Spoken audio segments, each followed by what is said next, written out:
എന്താനന്ദം, എനിക്കെന്താനന്ദം, പ്രിയ യേശുവിൻ കൂടെയുള്ള വാസം. ആമേൻ. ചിന്താതീതം, അതു മനോഹരം, എന്തു സന്തോഷമാം പുതുജീവിതം.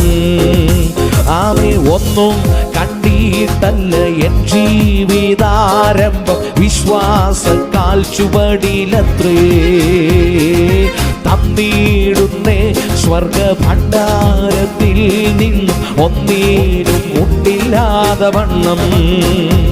ആമേൻ. ഒന്നും കണ്ടിട്ടല്ല എൻ ജീവിതാരംഭം, വിശ്വാസ കാൽച്ചുവടിലത്രേ ആമേൻ തന്നിടുന്നേ സ്വർഗ ഭണ്ഡാരത്തിൽ നിന്ന് ഒന്നീരും മുട്ടില്ലാതെ വണ്ണം.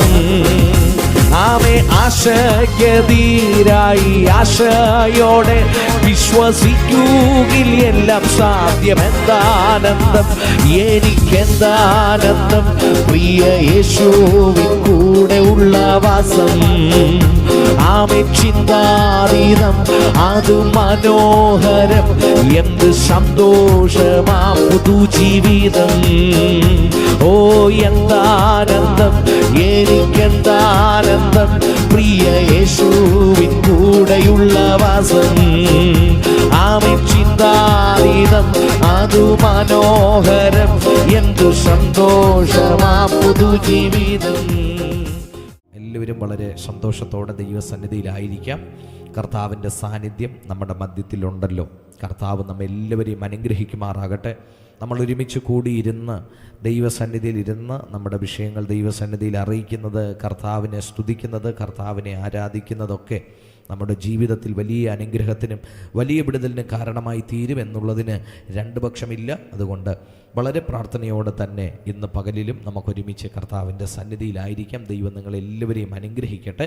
ഏറ്റവും ഇഷ്ടപ്പെട്ട ഒരു പാട്ടാണ് ഇപ്പോൾ നമ്മൾ ഒരുമിച്ച് പാടിയ ഗാനം. ആമേൻ. അതിൻ്റെ വരികൾ ഭയങ്കര അർത്ഥമുള്ള വരികളാണ്. ആ പാട്ട് എഴുതിയത് മുട്ടം ഗീവർഗീസ് അപ്പച്ചനാണ്. കഴിഞ്ഞ ചില മാസങ്ങൾക്ക് മുമ്പ് പ്രിയ അപ്പച്ചൻ മരിച്ചുപോയി. പ്രിയ അപ്പച്ചനാണ് ഈ പാട്ടിൻ്റെ വരികൾ എഴുതിയത്. അതിൻ്റെ വരികൾ നിങ്ങൾ ശ്രദ്ധിച്ചു കാണുമെന്ന് ഞാൻ വിചാരിക്കുന്നു. ഒന്നും കണ്ടിട്ടല്ല എൻ്റെ ജീവിതത്തിൻ്റെ ആരംഭം, വിശ്വാസ കാൽ ചുവടിലത്രേ. സ്തോത്രം. നമ്മളൊക്കെ എന്തെങ്കിലും കിട്ടുമെന്ന് നോക്കി ഇറങ്ങിയതാണ്. സ്തോത്രം. അപ്പച്ചൻ പറയുക, ഒന്നും ഞാൻ കണ്ടിട്ടല്ല ഇറങ്ങിയത്, എൻ്റെ വിശ്വാസ ജീവിതത്തിൻ്റെ ആരംഭം എന്ന് പറയുന്ന വിശ്വാസ കാൽച്ചുവടുകളാണ്. സ്തോത്രം. ആ പാട്ടിൻ്റെ വരികൾ ശ്രദ്ധിച്ചോ. ആമേൻ. സ്തോത്രം. എന്താനന്ദം, എനിക്ക് എന്താനന്ദം, പ്രിയ യേശുവിൻ്റെ കൂടെയുള്ള വാസം. നമ്മളായിരുന്നു ഈ പാടിയേനെ, എന്താനന്ദം, എനിക്ക് എന്താനന്ദം, ഒരു കാറ് കിട്ടിയതിനാൽ എനിക്ക് എന്ത് ആനന്ദം. സ്തോത്രം. അല്ലേ? നമ്മളൊക്കെ അങ്ങനെ പാടത്തുള്ളൂ. സ്തോത്രം. അടുത്ത് നമ്മൾ പാടും, എന്താനന്ദം, എനിക്ക് എന്താനന്ദം, നല്ലൊരു വീട് ദൈവം തന്നതിനായി എനിക്ക്. സ്തോത്രം. ഹല്ലേലൂയ. നമ്മളൊക്കെ അങ്ങനെ പാടാനാണ് നമുക്ക് ഇഷ്ടമുള്ളത്. അവൻ ബുദ്ധിമുട്ടിൻ്റെ നടുവിൽ പൗലോസൊക്കെ പാടിയത് എവിടെ കിടന്നാണ് പാടിയേ? കാരാഗ്രഹത്തിൻ്റെ അകത്ത് കിടക്കുമ്പോഴും പുള്ളിക്ക് പാട്ടും പ്രാർത്ഥനയും മാത്രമേ ഉള്ളൂ. സ്തോത്രം. ദൈവം സഹായിക്കട്ടെ. ആമേൻ.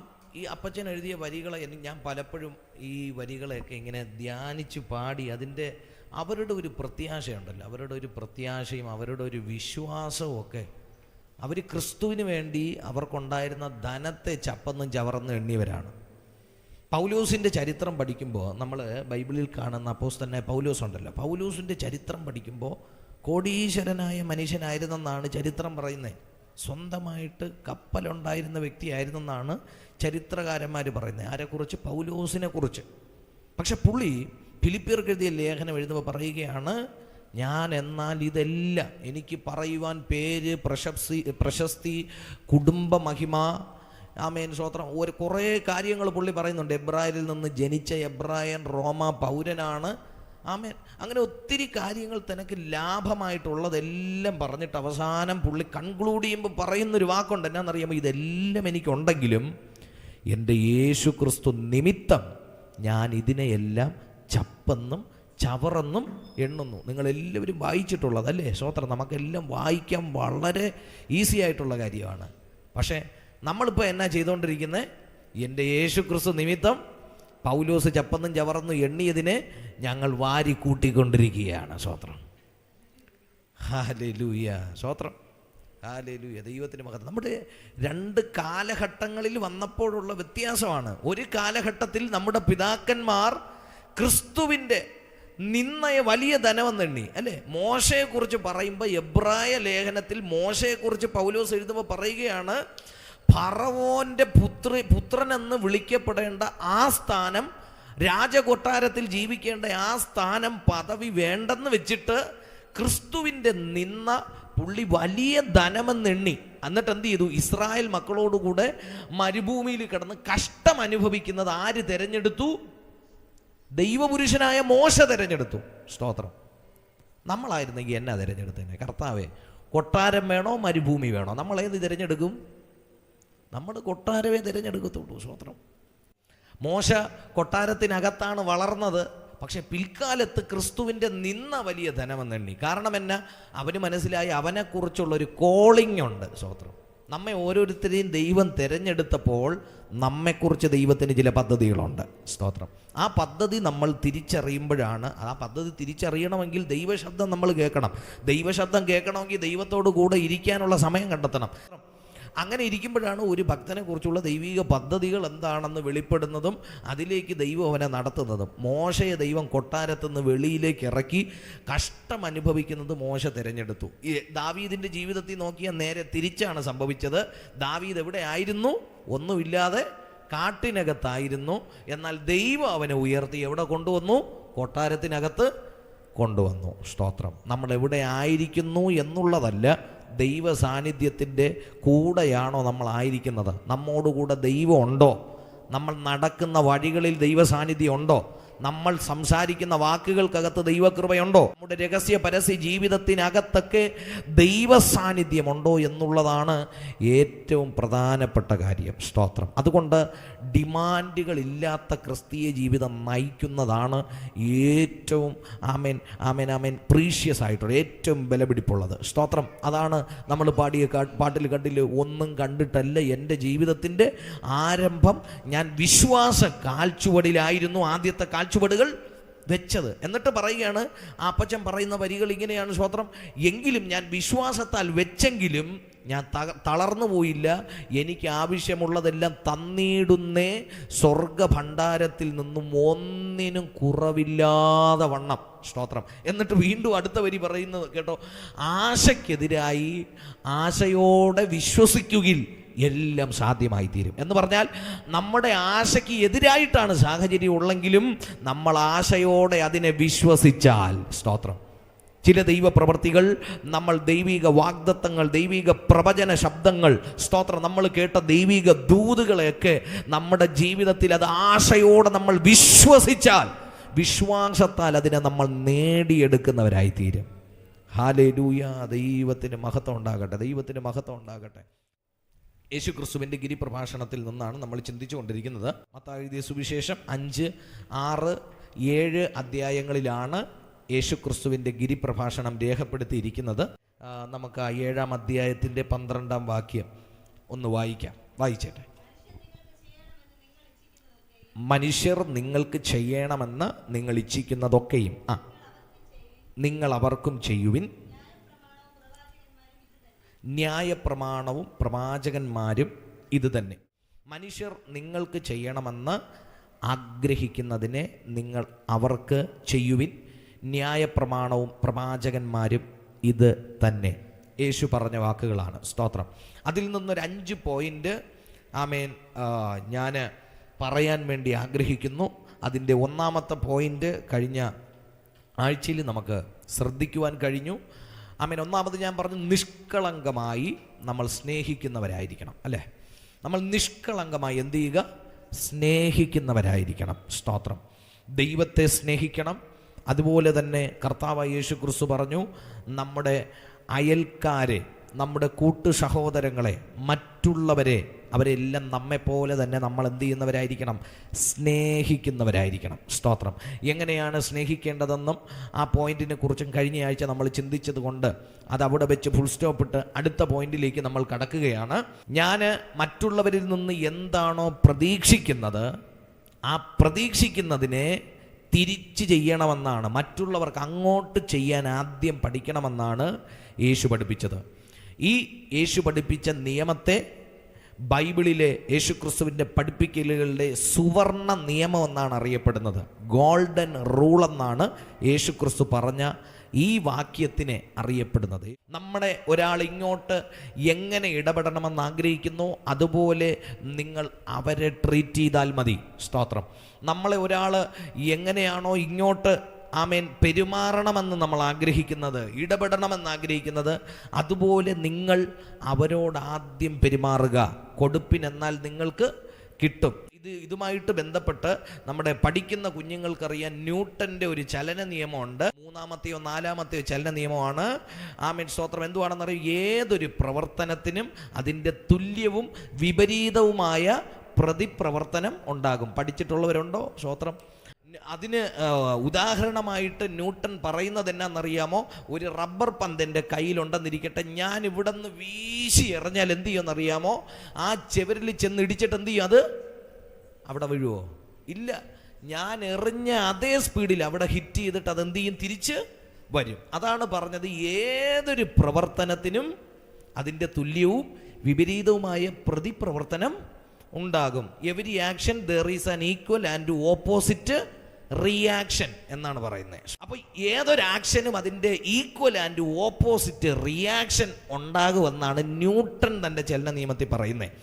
അതുപോലെ തന്നെയാണ് നമ്മുടെ നാട്ടുഭാഷയിൽ ഒരു നല്ലൊരു പഴഞ്ചൊല്ലുണ്ട്. എന്നാണെന്നറിയാമോ? കൊടുത്താൽ നിങ്ങൾക്ക് കൊല്ലത്തും കിട്ടും. ശരിയാണോ? നിങ്ങൾ കൊടുക്കുന്നത് നിങ്ങൾക്ക് കൊല്ലത്തുനിന്നായാലും കിട്ടുമെന്നാണ് പറയുന്നത്, അല്ലേ? യേശുക്രിസ്തു പറഞ്ഞു, നിങ്ങൾ അങ്ങോട്ട് എന്തുവാണോ ചെയ്യുന്നത് അത് നിങ്ങൾക്ക് തിരിച്ചു കിട്ടും. അല്ലെങ്കിൽ നിങ്ങൾക്ക് ഇങ്ങോട്ട് എന്താണ് ആവശ്യമുള്ളത് അത് നിങ്ങൾ അങ്ങോട്ട് ചെയ്താൽ മതി. നമ്മുടെ നാട്ടിൽ ഒരു രീതിയുണ്ട്. നമ്മളെ ആരെങ്കിലുമൊക്കെ ഒന്ന് കല്യാണം വിളിക്കുമ്പോൾ, നമ്മൾ എന്നെയോ എന്നറിയാമോ, നമ്മൾ കല്യാണമൊക്കെ വിളിക്കുമ്പോൾ കല്യാണത്തിന് പോകുമ്പോൾ വെറും കൈയോടെ നമ്മൾ പോകത്തില്ല, അല്ലേ? എന്തെങ്കിലും ചിലപ്പോൾ ഗിഫ്റ്റ് മേടിച്ചിട്ട് പോകും, അല്ലെങ്കിൽ നമ്മൾ എന്ത് ചെയ്യും? പൈസയോ എന്തെങ്കിലുമൊക്കെ നമ്മൾ കൊടുക്കും. ഇപ്പോൾ ഒരു 500 1000 ഒക്കെ നമ്മൾ കൊടുത്തെന്നിരിക്കട്ടെ. ആ കൊടുക്കുമ്പോഴും നമ്മുടെ മനസ്സിൽ മറ്റൊരു കാര്യമുണ്ട്. എന്നാണെന്നറിയാമോ? ഇന്ന് കൊടുക്കുന്നത് നാളെ തിരിച്ച് കിട്ടണം, അല്ലേ? നിങ്ങൾക്ക് മനസ്സിലാകാൻ വേണ്ടി ഞാനങ്ങ് പറയുക. സ്തോത്രം. നിങ്ങൾ ആഫ്രിക്കക്കാരെ പോലെ ഇരിക്കല്ലേ, എല്ലാവരും ഇന്ത്യക്കാരാണല്ലോ.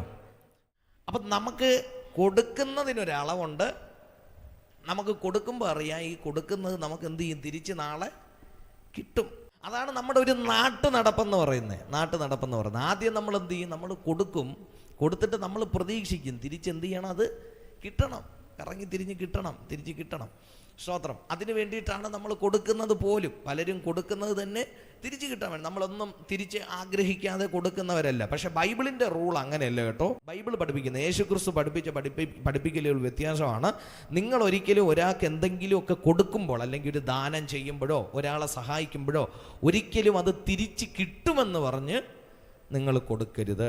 സ്തോത്രം. അതെന്നാ യേശു അങ്ങനെ പറഞ്ഞ? കൊടുത്താൽ തിരിച്ച് മേടിക്കാൻ പാടില്ലയോ? മേടിക്കുന്നതിന് കുഴപ്പമൊന്നുമില്ല.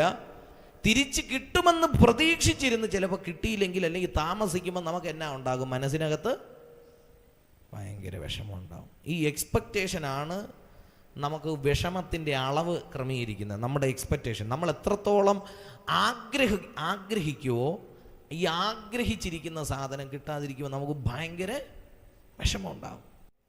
അതുകൊണ്ട് കർത്താവ് പറഞ്ഞു, നിങ്ങൾ കൊടുക്കുമ്പോൾ എന്ത് ചെയ്യണം? തിരിച്ച് കിട്ടുമെന്ന് ഒരിക്കലും പ്രതീക്ഷിക്കാതെ വേണം കൊടുക്കാൻ. ഒരാളെ നിങ്ങൾ സഹായിക്കുമ്പോൾ, ഒരാൾക്ക് എന്തെങ്കിലും ആവശ്യഘട്ടത്തിൽ ഒരാൾക്ക് കടം കൊടുക്കേണ്ട ഒരു സാഹചര്യം വന്നാൽ പോലും തിരിച്ച് കിട്ടുമെന്ന് പ്രതീക്ഷിച്ച് നിങ്ങൾ കൊടുക്കരുതെന്നാണ് വചനം പറഞ്ഞത്. ഞാൻ പറഞ്ഞതല്ല, യേശു പറഞ്ഞതാ. ഒരാൾക്ക് നിങ്ങൾ കടം കൊടുക്കുക, മനസ്സിനകത്ത് പറഞ്ഞോളാം, കർത്താവേ ഞാൻ ഇതങ്ങ് കൊടുക്കുക. സ്തോത്രം. ഞാൻ എന്നെ ശ്രമിക്കുന്ന ദൈവമക്കളോട് മാനുഷിക പരിഗണനയിൽ ഒരു ബുദ്ധി ഉപദേശിക്കട്ടെ.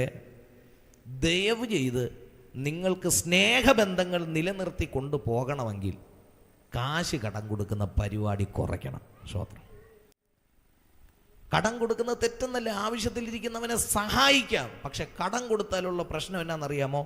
ആ സ്നേഹബന്ധം എപ്പോഴെങ്കിലുമൊക്കെ മുഖം മുറിഞ്ഞ് സംസാരിക്കേണ്ടി വരും. അപ്പോൾ നമ്മൾ കൊടുക്കുമ്പോൾ യേശു പറഞ്ഞു, നിങ്ങൾ തിരിച്ച് എക്സ്പെക്റ്റ് ചെയ്യാതെ കൊടുക്കുക. ദൈവം നിങ്ങൾക്ക് തരുമെന്നുള്ള ചിന്തയിൽ വേണം കാര്യങ്ങൾ ചെയ്യുവാൻ. മനുഷ്യർ നിങ്ങൾക്ക് ചെയ്യണമെന്ന് നിങ്ങൾ ആഗ്രഹിക്കുന്നതിന് നിങ്ങൾ എന്ത് ചെയ്യണം? അവർക്ക് ചെയ്യുവിൻ. സ്തോത്രം. ഒന്നാമത്തെ പോയിന്റിൽ നമ്മൾ ചിന്തിച്ചു, നമ്മൾ നിഷ്കളങ്കമായി സ്നേഹിക്കുന്നവരായിരിക്കുക. സ്തോത്രം.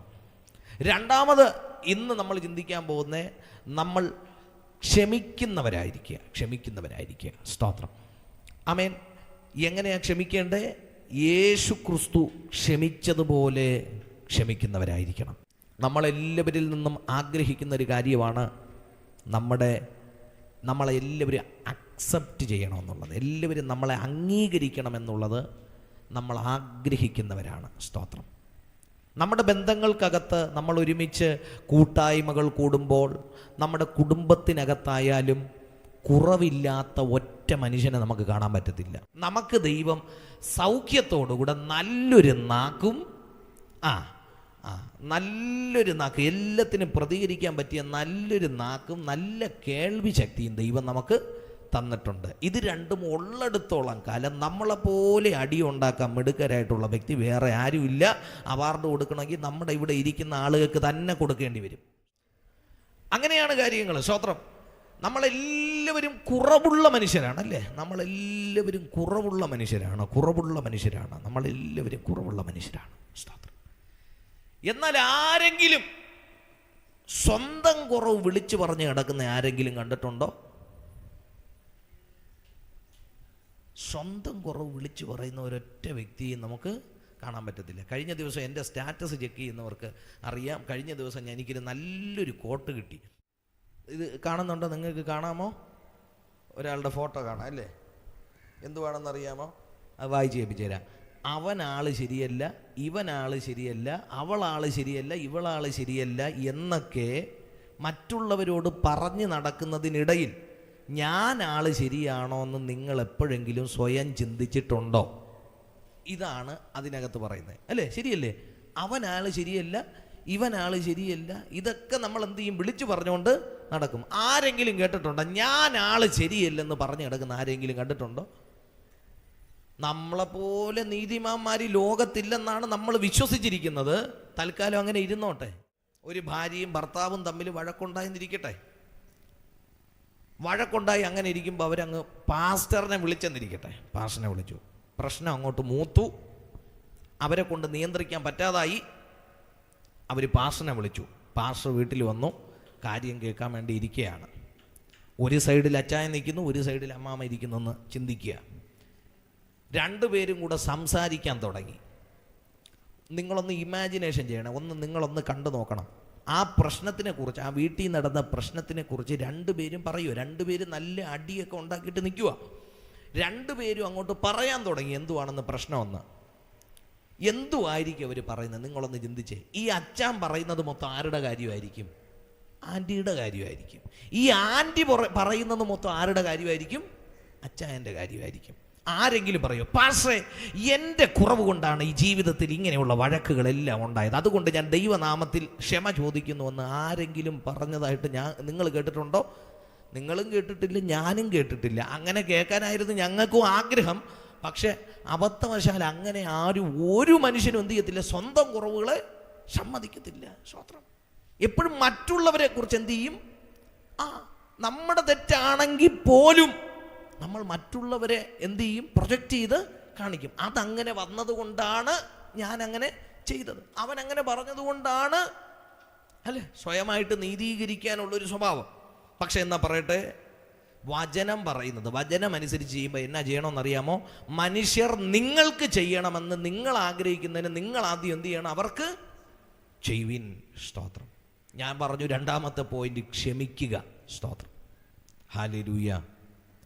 ഈ രണ്ടുപേരിൽ നിന്ന് പരസ്പരം കുറ്റം പറയുന്നതിന് പകരം, പരസ്പരം പഴി ചാരുന്നതിന് പകരം ഒരാൾ അതിൽ നിന്ന് ക്ഷമ ചോദിക്കാൻ അല്ലെങ്കിൽ സ്വയമായിട്ട് ക്ഷമിക്കാൻ തയ്യാറായാൽ ആ പ്രശ്നം അവിടെ കൊണ്ട് തീരുമോ? തീരില്ലയോ?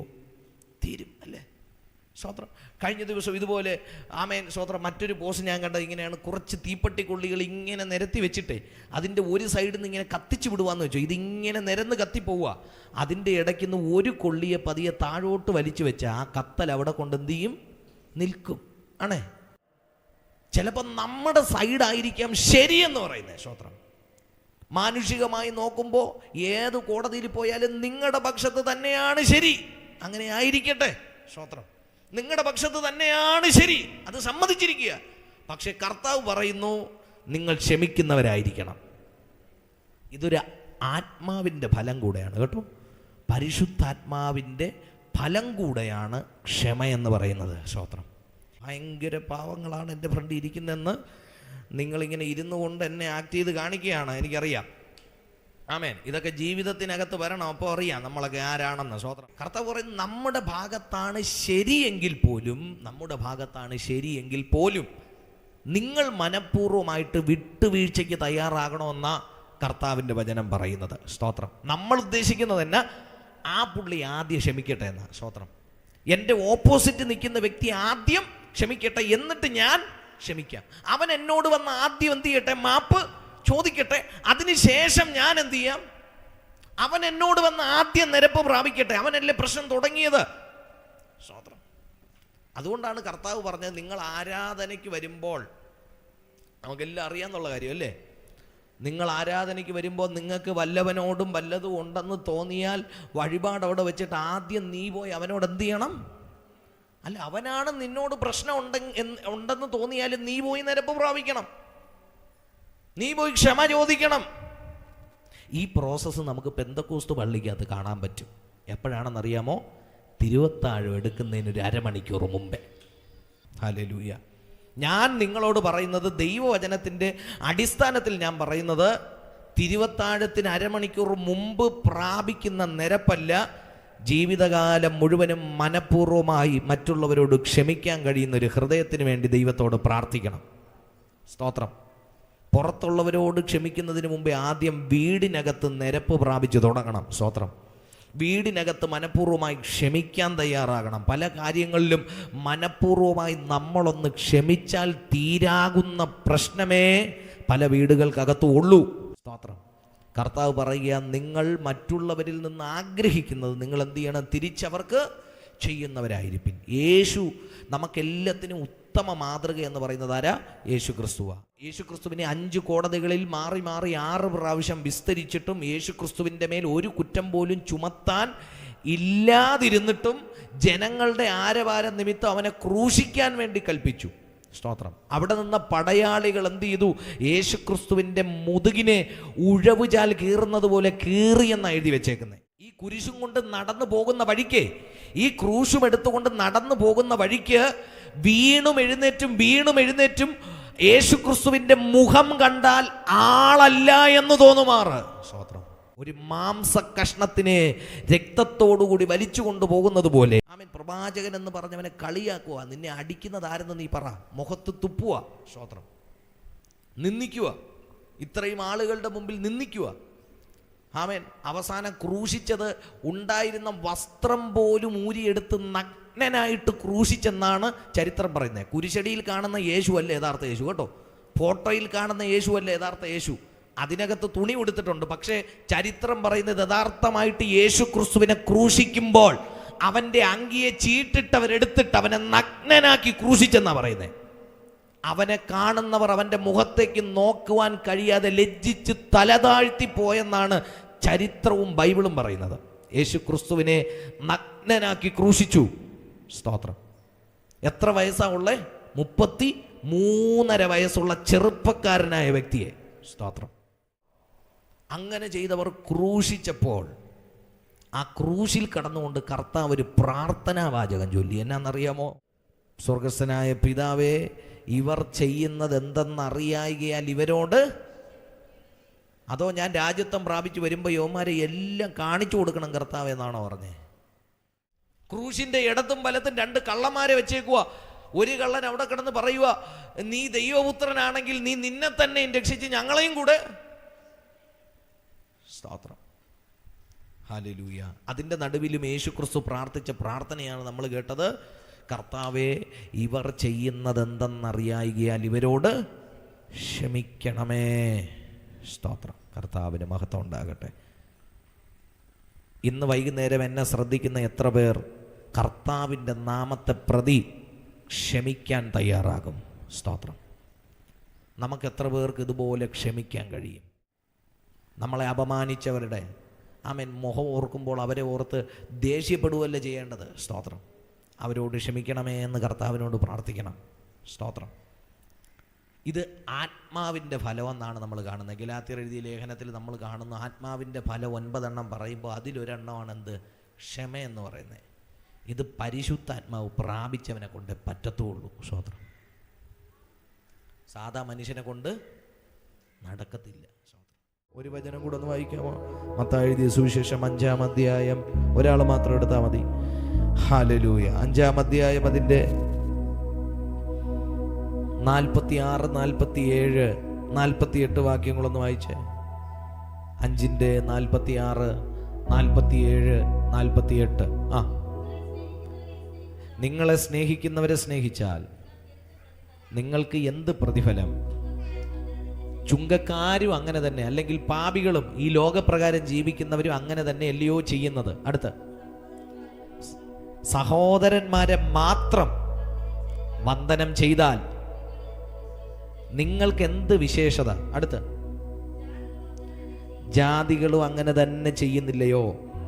ആകയാൽ നിങ്ങളുടെ സ്വർഗീയ പിതാവ് സൽഗുണപൂർണനായിരിക്കുന്നത് പോലെ നിങ്ങളും സൽഗുണപൂർണരാകുവിൻ.